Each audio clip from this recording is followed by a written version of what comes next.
So now what we're going to do, let's transition to the next video we got, AJ. So I'll give the breakdown on this one, and AJ jump in if correct me if I'm wrong. The breakdown on this one, we have officers, I believe the state is Texas, and actually we got hit up, me and AJ got hit up on this a couple times in our inbox. You have an officer that basically pulls up in this driveway of another man's home, tells him he fits the description of somebody that's wanted for or has a warrant for his arrest. The officer is white and the civilian is black. So, you know, I'm playing the video. No reason. I know you are. Stop. Calm down, Clarence. No, hell Sir. No. He don't even know my name and tell him I have a warrant. What did he do? That's what I'm saying. For what? For what? Warrant from Louisiana. For what? For what? Yeah. I don't even live in Louisiana, so how would I have a... You don't know my name, so how can you tell me I have an open warrant in Louisiana? Sir, stop. Clarence, Calvary hold on. coming. Okay, well, you Go know get your phone. Go get your phone. You don't even know me. I already got you. No, you don't even know Sir. me. You don't even know my name. I'm under control. Take over your Why phone. would I trust you? Hello. Stop. I'm confused. He He don't even live in Louisiana. No. You don't. How can you tell me I have something you don't know my name? You just pulled up in front of my house and then. I don't trust because you shaking like you scared or something. You're pulling. Okay. I don't trust you. You shaking like you scared. He don't live in No, Louisiana. I don't even live in Louisiana. How the hell would I have a warrant in Louisiana? Quentin, you already said your name was that. My name is not Quentin. What the fuck is wrong with you? Put your hand by your... No. Sir, his name is My not name Quentin. Is not fucking Quentin. Then let's see the ID and we'll be done. Okay, hold You on. told me three different names. You woke up and told me three different names. Hold That's the on. third name you just no. Clarence. Fuck that. No, I'm not gonna be the next nigga you kill. Fuck No. that. No. Stop. His name is not My name is not no Quentin. fucking Then Quentin. let's do this and be done. I got no probable cause. I got You your just picture. stopped in front of my fucking house. Yes, I know who you are. It's you don't. What's my name? Give, Man, fuck that. You shaking like you scared. I'm not gonna let you put me in handcuffs. Okay, so video we're watching is we have a situation in, it looks like Texas. You have a deputy that basically pulls up to this house, accuses this African-American male of fitting description of somebody that has a warrant issued for his arrest. You can tell that the officer is in his driveway, or the officer is on the man's driveway in front of his home. The man continues to tell the officer that it is not him, that he's not the one that's looking for the warrant, or he's not the one that's has a warrant issue for his arrest. The officer grabs the guy by his arm. You can tell it's not necessarily controlling force, because if it was controlling force, the officer probably would have slammed him or threw him up against the car or something like that. So, but you can definitely tell the officer was apprehensive. And then finally, after several minutes in the video, you have the officer's partner rolls up, gets his phone out of the car. The officer probably had the guy's picture on the officer's phone, so that way he can try to confirm the identity of this man. Once he shows the guy, he's like, that's not him. And I think the officer, you can actually kind of tell in the officer's face, like he realized, like, yeah, this isn't the guy. Yep. And then, you know, but obviously the guy is upset. So this is a difficult situation, man. I mean, and here's the difficulty with this situation. Let me tell you guys that I've actually personally had an experience like this first off, and before I actually give you my personal opinion or take of this video. So there was a time I was driving.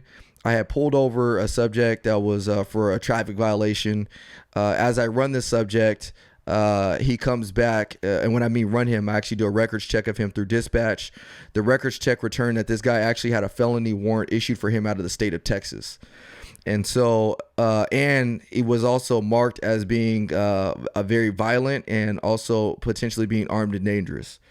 So I have a situation here now where I think I'm now dealing with somebody, without seeing a picture of this guy or anything like that. I'm dealing with somebody that is wanted and potentially armed and dangerous and has notable records of gang violence and things like that.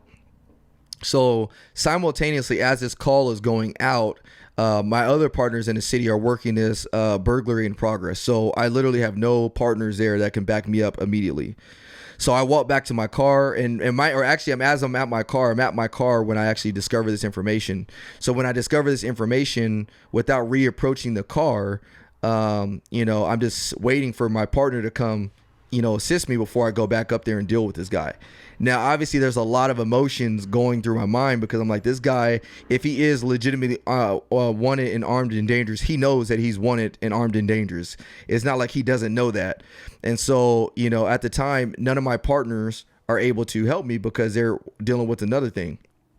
So what I end up doing is I actually do my own records check, and I shouldn't be doing this. I shouldn't be messing around my computer, but just due to the situation, I'm kind of like, I type his name into my computer just to confirm. And when I type his name that he gave me into the computer, I actually get something different. I get that he actually doesn't have any wants or warrants for his name or anything like that. So I'm like, this is kind of weird. So I asked dispatch the second time, hey, can you confirm that this guy has wants and warrants? So they run him a second time, and they confirm, like, yeah, he's wanted and armed and dangerous. And I'm like, that doesn't make any sense.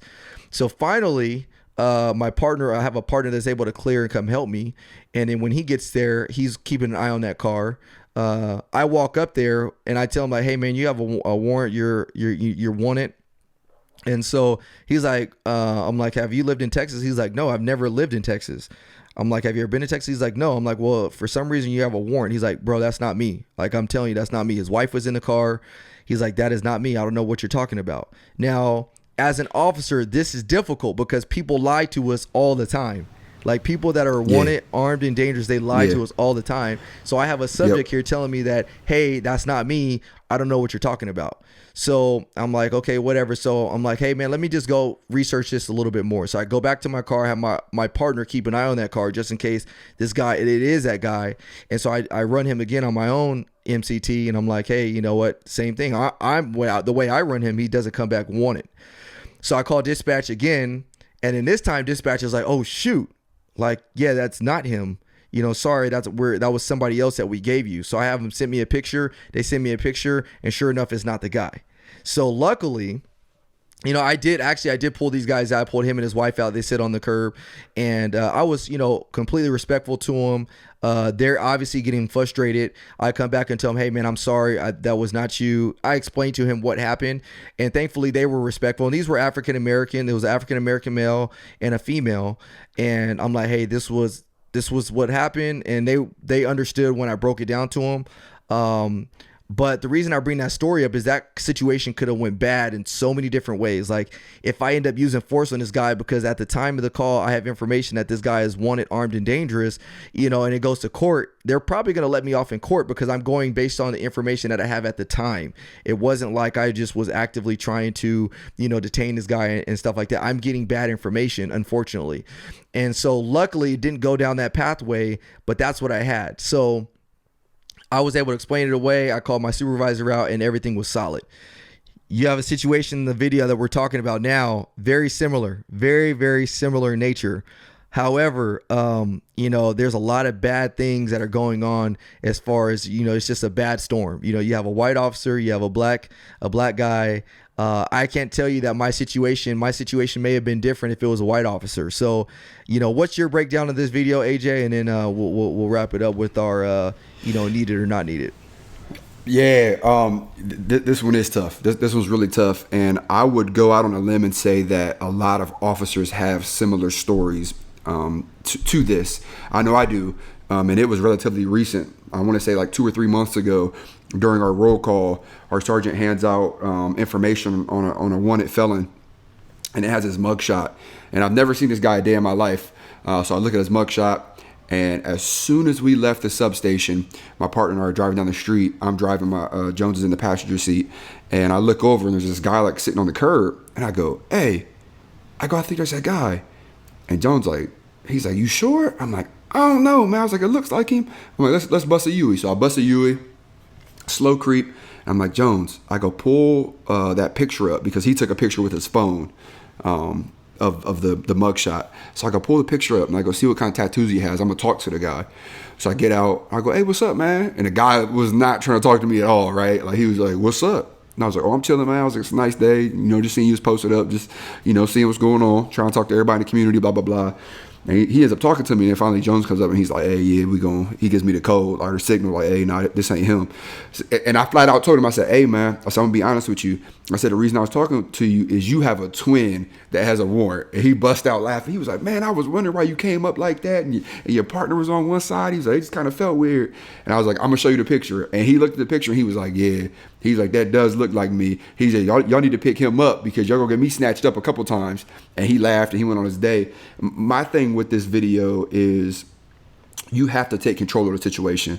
So for that officer to sit there and like kind of have his hand on his back, and then at one point his hand on his wrist, like, if you think that's him, grab him, put him in the car, and then figure it out then. Like, you doing all of that stuff is like really putting both of y'all at danger, because the guy is clearly feeling some type of way, and rightfully so. Like, if I'm cutting my grass and an officer rolls up in front of my family, in front of my house, and snatches me up talking about you got a warrant, I'm gonna feel some type of way too. And the more that you are not taking control of the situation, the more time you're allowing for me to escalate the situation and for possibly me to get harmed or you to get harmed. So that's my biggest issue with the video is if you're going to do it. Like don't half grab him. Put him in the back of the cruiser. Identify him. If you find out that's not him, apologize. Show him the picture. I mean, there's different ways to go about it, but yeah, this is a bad situation. And the other thing too if we go to our breakdown, the reason for the call, if you, it sounds like to me, and again, I'm gonna give this disclaimer because we might have these officers that listen to this podcast and stuff like that. So this is not, I'm not trying to throw you out there or give you to comment if the information is wrong, but the day and age that we live in now is like, social media is getting these videos ASAP and people are judging you. So look at it as, hey, we're either trying to help you or we're trying to say, hey, look, for the community, we're going to be real. And this is not appropriate. Yeah, so in this situation, what we have is, it sounds like this officer was already looking for a guy that was wanted for this. Like it sounds like he already had this guy identified. He was looking for his particular guy. So he was actually actively looking for somebody. And it sounds like he just rolled up and saw him on his driveway. Now, whether or not that's the case or not, I don't know. But that's what it just kind of appears or assumes to be. But if that's the case, you better make sure that, hey, exactly the guy that you're looking for and what their name is. You better know, if they've had anything changed to them. Because again, if that situation, let's imagine if that officer used force on this guy, you're going to have some bad situation come out of that. So it's one thing to do a traffic stop and to run a records check, and that records check comes back and says, hey, this guy is wanted for, X, Y, and Z. I've had that happen to a female one time where we ran her. I kept running her, and she had a warrant issued for her arrest. Even the tattoos that she had were similar to the person that had the warrant. I did the same thing like you. I showed her and she was like, wow, this is crazy. You need to get her. Because this is not me. So in that situation, as the officer, you better make sure that this is the guy. It sounds like the officer was calling him different names. Like you said, by his by his actions, it looked like he was also apprehensive. Like, oh shoot, I'm not actually sure if this is him or not. And so if you're not sure, you better not go down that road of using force. You know what I mean? You better be absolutely sure. Or like you said, make a decision and act on it and figure it out later. He called, I think they say you called him the wrong name like 3 different times and stuff like that. And so, it is, as an African-American myself, I have been racially profiled before, and it's not fun. It is not fun. Like, I've had people accuse me of being suspicious. I've had people accuse me of being somewhere that I shouldn't be when I'm like, hey, I have every right to be here. So it is not fun. So I can see as that civilian in this video of how mad I would be if you just pulled up in my driveway and start trying to take me into jail saying I fit the description of somebody.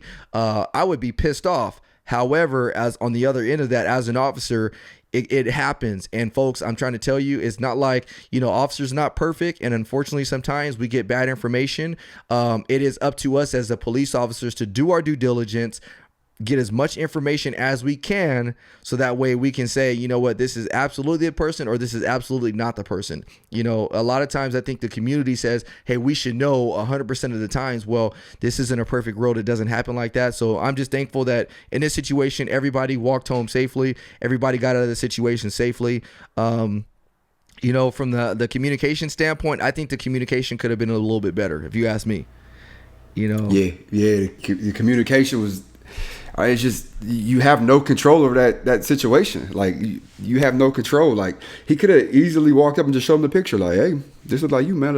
Let's talk. Yeah. And, he probably would have been like, all right, or maybe he could look at the picture and be like, nah, man, that dude got a tattoo here, or a scar. I don't know, man. Like, I will say the officers they didn't escalate it with their voice, so that was good. Yes. You would probably have, I bet you would have officers that would say, oh, just comply, on the civilian side, just comply, go with the program. But you know what, I can't sit here and agree with that, because again, if I'm the one in my driveway minding my own business, it's a lot easier to say to comply when you're not in that situation. But when you're in a situation like I don't know, if my kids were out there seeing this, like, it's going to be hard because we're still men. At the end of the day, you still have emotions. Yes, I would like to say, hey, as a civilian, yes, man, try to just go with the program, get it all squared away civilly. But again, though, man, you have somebody coming onto your property, so that's hard, man. So definitely a hard one. And keep in mind, like, being an African-American in the United States of America, it's very easy to feel some type of way about the police and to not trust the police. And this individual could have had like prior run-ins with the police or felt some type of way about the police. And I'm not saying a majority of people feel that way, but it is a reality that we face. So put yourself in his shoes, right? Like, maybe you had a run-in with the police, it was negative, or maybe your entire life you were taught you can't trust the police. And then this officer runs up to you and grabs you. Your first thought is going to be like, what is going on? Like, everything that I've been told my entire life, like, it's coming true right now. Like, I'm going to get harmed. I'm going to get killed, whatever. So shout out to him for not being overly aggressive, and just kind of going, hey, this is not me. This is not me. Like, that's not who I am. It's a tricky situation. That's a tricky situation. Yep. So end result, I would definitely say that the end result for me personally was probably not needed. If you're not 100% sure that this is a guy that you're looking for, it's not to say that as officers we can't investigate. That's not our job. Our job is to investigate situations like this. However, you have to be able to do so and do so confidently and do so, tactfully. So, and the reason I say it's not needed, not necessarily that the officer's actions were overtly just wrong, because obviously he believed in his mind, I want to say that, this was somebody he was looking for. I can't speak. I was not in that officer's brain, so I don't know whether or not he just did it just because the guy is black, or if he did it because he actually thought that this was somebody else. But I would say it's not needed overall, just because at the end of the day, this is now dividing the community and law enforcement more. And obviously our goal is to bridge the gap between law enforcement and the community. And so this is definitely not going to take those positive steps forward. So interesting video, man. I don't know if you have anything else on that. Yeah, not needed, man. I'm gonna go not needed as well. I mean, it's a bad video. I feel like it'd be hard for anyone to watch that video and go, oh yeah, that's needed. Was the officer trying to do his job? Yes. Could he have gone about it a completely different way? Absolutely. So